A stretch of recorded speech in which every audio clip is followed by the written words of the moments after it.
नमस्कार दोस्तों, स्वागत है आप सबका आपके अपने JM एजुकेशन के यूट्यूब चैनल पर।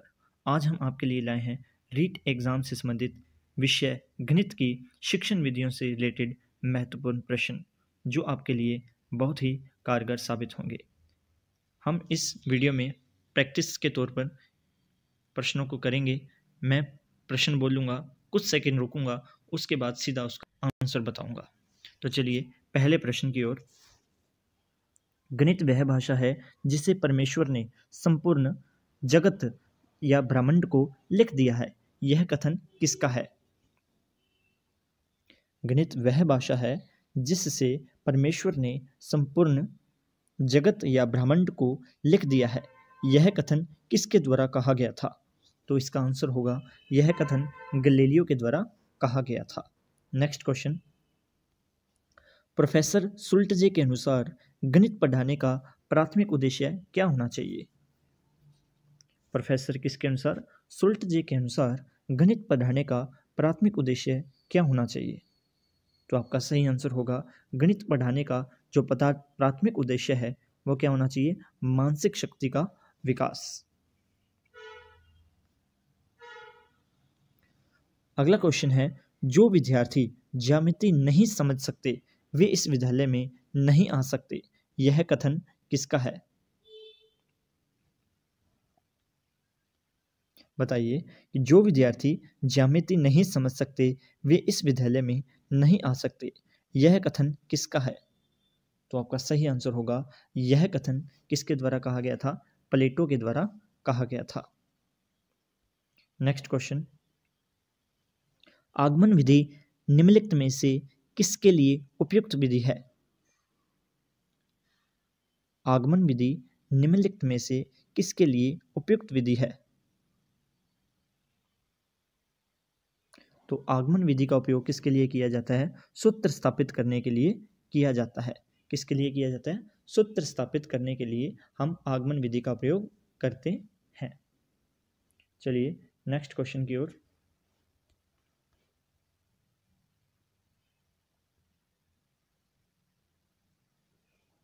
गणित की भाषा में निम्नलिखित में से किसका प्रयोग नहीं किया जाता है? आपका क्वेश्चन है, गणित की भाषा में निम्नलिखित में से किसका उपयोग नहीं किया जाता है?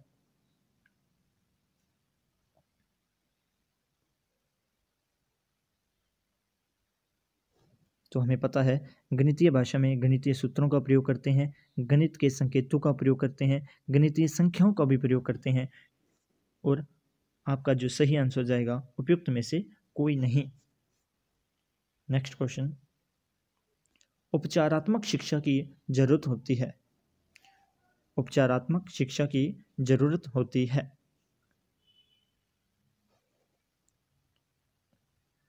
आपका सही आंसर होगा उपयुक्त सभी, क्योंकि उपचारात्मक शिक्षा मंदबुद्धि बच्चों के लिए जरूरत है, पिछड़े बच्चों के लिए भी और सामान्य बच्चों के लिए भी यह एक महत्वपूर्ण प्रक्रिया है।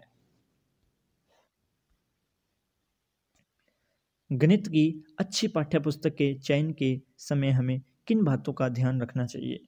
गणित की अच्छी पुस्तक के चयन के समय हमें किन बातों का ध्यान रखना चाहिए?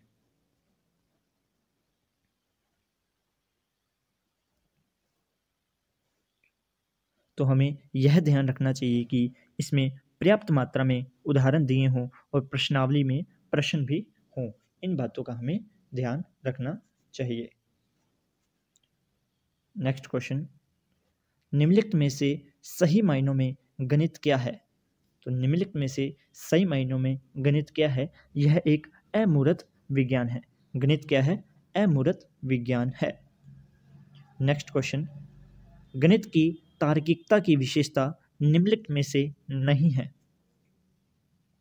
गणित की तार्किकता की विशेषता निम्नलिखित में से नहीं है।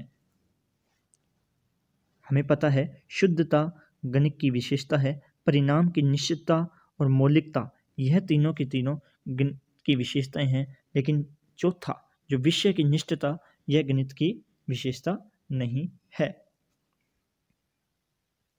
Next question.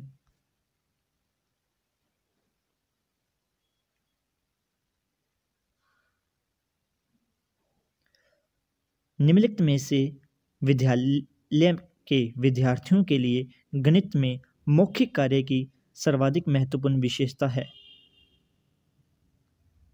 निम्नलिखित में से विद्यालय के विद्यार्थियों के लिए गणित में मौखिक कार्य की महत्वपूर्ण विशेषता क्या होती है? तो आपका सही आंसर होगा ये मानसिक प्रक्रियाओं का विकास करती है। जो गणित है इसकी जो मौखिक प्रक्रिया है या मौखिक कार्य है ये क्या करती है? मानसिक प्रक्रियाओं का विकास करती है। नेक्स्ट क्वेश्चन,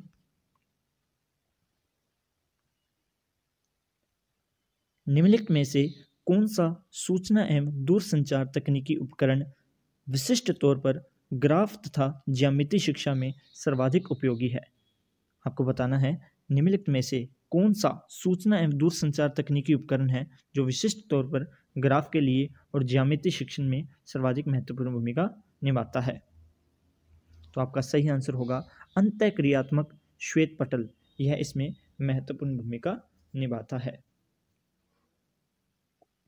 नेक्स्ट क्वेश्चन, विद्यालय में ज्यामिति पढ़ाने के लिए संश्लेषणात्मक विधि का प्रयोग निम्नलिखित में से किस विधि के पश्चात करना चाहिए?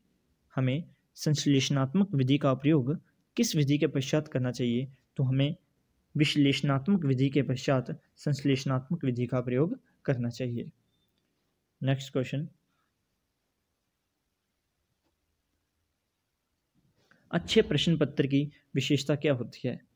पाठ्यक्रम का समावेश उद्देश्य पर बल दिया जाता है, प्रश्नों एवं अंक विभाजन की स्पष्टता देखी जाती है, सामान्य निर्देशन एवं विकल्प व्यवस्था भी की जाती है। तो हमारा जो सही आंसर होगा उपयुक्त सभी। नेक्स्ट क्वेश्चन, निम्नलिखित में से वस्तुनिष्ठ प्रकार के प्रश्नों की सीमा क्या रहनी चाहिए? वस्तुनिष्ठ प्रकार के प्रश्नों की क्या सीमा रहनी चाहिए? अनुमान लगाना, निर्माण में कठिनाई, जटिल प्रक्रियाओं को न माप पाना, यह सभी की सभी इसकी सीमाएं हैं। तो आपका आंसर होगा उपयुक्त डी। निम्नलिखित में से कौन सी शिक्षण विधि को औपचारिक कक्षा व्यवस्था में प्रयोग करना कठिन है? निम्नलिखित में से कौन सी शिक्षण विधि है जिसे हम औपचारिक तथा कक्षा व्यवस्था में प्रयोग करना कठिन होता है? तो यह विधि है प्रायोजना विधि। आगमन विधि का प्रयोग कक्षा में कर सकते हैं, निगमन विधि का प्रयोग भी हम कक्षा में कर सकते हैं, विश्लेषणात्मक विधि का प्रयोग भी कक्षा में कर सकते हैं, लेकिन प्रयोजना विधि का प्रयोग औपचारिक कक्षा व्यवस्था में करना कठिन हो जाता है। नेक्स्ट क्वेश्चन, निम्नलिखित में से गणित की भाषा है, कैसी भाषा है गणित की? संकेतात्मक भाषा है। गणित कैसी भाषा है? संकेतात्मक भाषा है।